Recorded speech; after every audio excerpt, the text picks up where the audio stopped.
So the next section, I think I've already covered most of them before, but I just want to leave you with some thoughts moving forward. You guys are F2, okay? How many of you guys want to be a psychiatrist? None?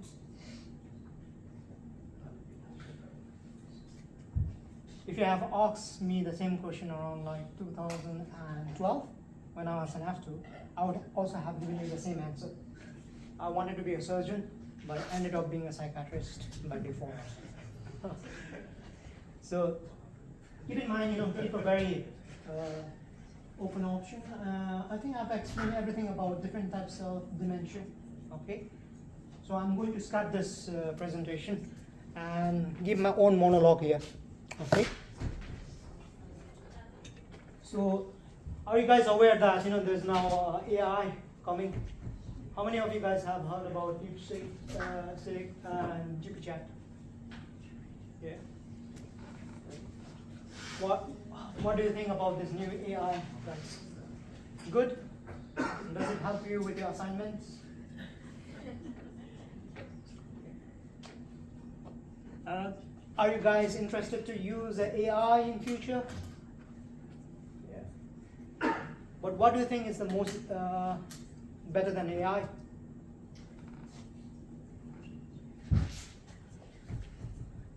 Our own brain. Okay. So never forget that we have got our own AI, much better than the AI, because our brain created the AI. It's not the other way around, that the AI created our brain. Okay. So keep in mind that our brain is very, very important, and the reason why I advocate brain is important is, how many lungs have you got? 2 lungs. Kidneys, 2. Okay. Heart, 1, but heart can run with a pacemaker and everything. Okay. How many brain have you got? 1. Can you do a transplant of brain? No. Okay. You can even do a transplant of heart. You can even do a transplant of kidney, but brain is the only one that till now cannot be replaced. Okay. So guys, being a doctor, I'll give you my example that in 2018 I had become very, very lazy. I put up almost like 100 kg weight, and at that time I still remember that one of my patients, I put on olanzapine and the patient had too much of weight. So during one of my consultation, I said to the patient that you have got a side effect of olanzapine, please, you need to reduce your weight. You need to be careful. Take a guess, what did the patient say to me? So do you? Patient says, God damn it, doctor, you are 100 kg. How dare you advise me about weight loss? Okay? So that hit me in a very big way.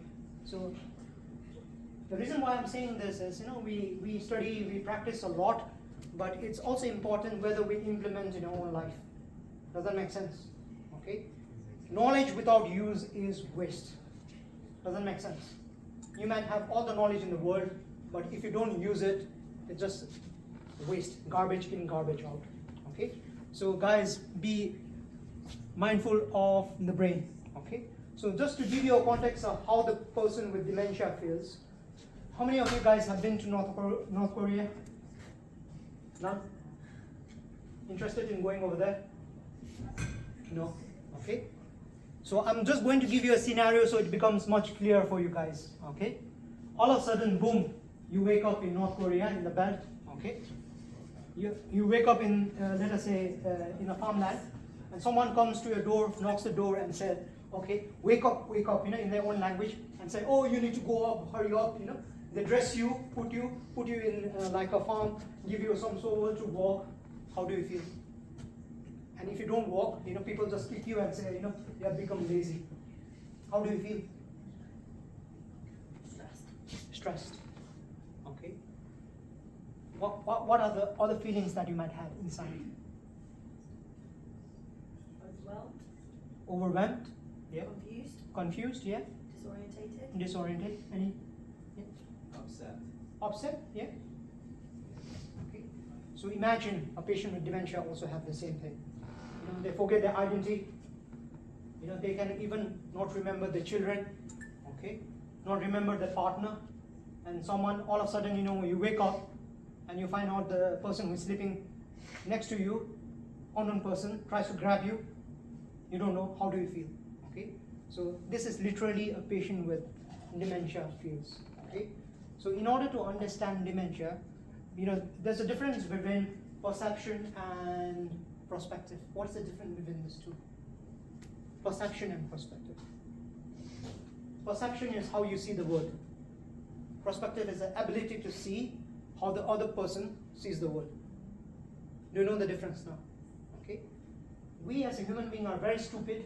We think that our perception is everything. And we try to argue and we try to challenge the world by saying, I'm right, you are wrong, and have useless kind of thing. So in order to understand the world, make sure you also have got the perspective of seeing the things.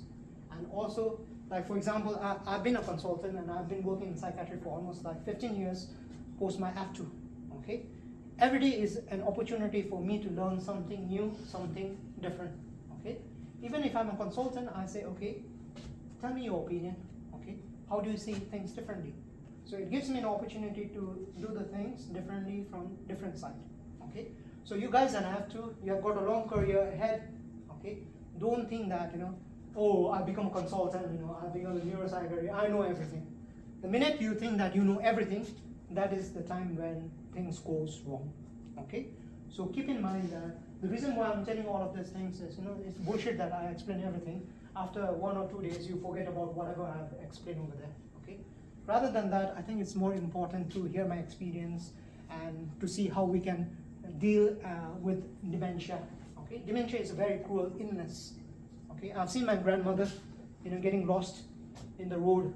Okay, calling the police every time. Okay, I've seen my grandmother crying in front of me. Okay, quite recently I had a patient in my inpatient ward who has got dementia. All of the children are not in UK. All of them are in US, Malaysia, this and that. Okay, they are refusing to come. Okay, with that lady, I didn't do anything. I just gave her a hug and kind word. And just say, I'm there for you. Okay, you can stay here as long as you want. Okay, till I find a place. I'm not going to discharge you. Okay. In 4 months, she thought that I was a son rather than daughter. When the daughter came from US in December, she argued and said that I want to stay with Dr. Guru. But keep in mind that being a doctor, never lose your ability to be a human. Okay, we forget that when we have the tag of a doctor, we forget a human. Okay, you love, affection. Never forget that there's someone. The patient that you have is someone's mother, someone's sister. Okay, never lose your ability to be a human being. Okay, so on that patient, the lesson which I learned from the patient is, I just, instead of a conversation, I just used to go hold her hand and listen to her. Okay, that my approach was better than prescribing some doneprazole, memantine. Okay, with that approach, I also made sure that all of my staff did the same approach. And the lady who was very aggressive, he took on the dementia ward in the other ward. In my ward, within 2 months, okay, there was no any aggression, no hesitation. Okay, we made her feel very comfortable. This is the lady who isolated herself in the bed. Okay, in 6 weeks, she was dancing. Okay, in my ward, okay, interacting with others. Even with dementia, she wanted to help other patients. Okay, we see a completely different. So make sure that approach. Never forget that you are a human. A good human can only be a good doctor. Okay. For example, I'm a consultant on the ward. Okay. The minute I do something mistake, they will kick me out from the ward. Okay, and from tomorrow, I'm no more a consultant. So don't have this ego and pride that, I've trained in this much, I'm a doctor, this and that. When I go home, I've got 2 daughters. I cannot say, oh, I'm a consultant psychiatrist, come here. I'm going to put you on section if you don't come here. Okay? I cannot, if I say the same thing to my wife, she will say, go hell. Don't come over here. Okay? So make sure that you balance your personal and family life. Okay? That is one, brain. Okay? Make sure you take care of your brain. Okay? The reason why I give an example of that lady is, after that, that hit me in a very big way. And immediately after a month, I remember one of the patients that I discharged was very angry with me. So when I was in a car park, he approached me and hit me, almost fractured my face. Okay, and when I reflected back, I realized, okay, that guy was also fat, I was also fat. The only problem was I was not able to run. He was able to run and catch me and hit me. Okay, so I was very disturbed for 3 months, and after that I reflected and said, okay, what can I do? Okay, and after that I started to run. Okay, so that incident happened in 2020, and after that I managed to do 13 marathon. I did 50 trial marathon. I did 56 half marathon. Okay, and like two days ago I did 25-kilometer trail run. Okay, so and now, well, and the funny incident of that is, it's quite interesting. When I was assaulted, when I came home, okay, with sling attached and face bruise, okay, and I said to my wife, oh, I had a very bad day. Take a guess, what did she say? Any guesses? She said, oh, I expected more from you, Did you hit him? Did you punch him? And I could not stop whether to be angry or to sad, and I thought, oh, my wife has got a very high expectation of me. So I was very, happy with that. And overall, when I reflect in 3 years from now, okay, what I feel was, I even went to the court case, and the thing I said in that court case was, I was talking about perception and perspective, okay? After that incident, I had a chance to look at the history of the patient who assaulted me. The guy had both of the parents drug addict, okay, was sexually abused at the age of 12, foster home, okay, lot of criminal activity, no brother and sister, okay. Imagine how that person sees the world, okay. So when I discharged him in 3 weeks, he thought that I am also one of those person who did something to him, okay. So in the court case, when I was called, I said to that person that, I understand, I forget you, I know how you actually feel, okay? And he cried in front of me and he apologized to me, okay? From that experience, I learned that, forget about being a doctor. If you're a human, you can treat even the coldest person, even the criminal, okay? Kind word, be human, yeah? So, and for you guys, the take-home message is I only have now like 5 minutes left. Okay, there are some good movies. Do you guys watch any movies? Okay, I'm an addict in reading books, watching movies, documentary, and one of my hobby is to talk to the person who doesn't want to talk to me. So I approach them. Okay, so some of the good movies I can recommend is The Father, 2020. For this movie, the actor Anthony Hopkins, which movie did he play? Anthony Hopkins. Sorry? Hannibal. Okay. He got an Oscar for this movie. Yeah. Poetry is also a very good movie. There's a movie called Steel Alice. Okay, this is about a lady who has got dementia.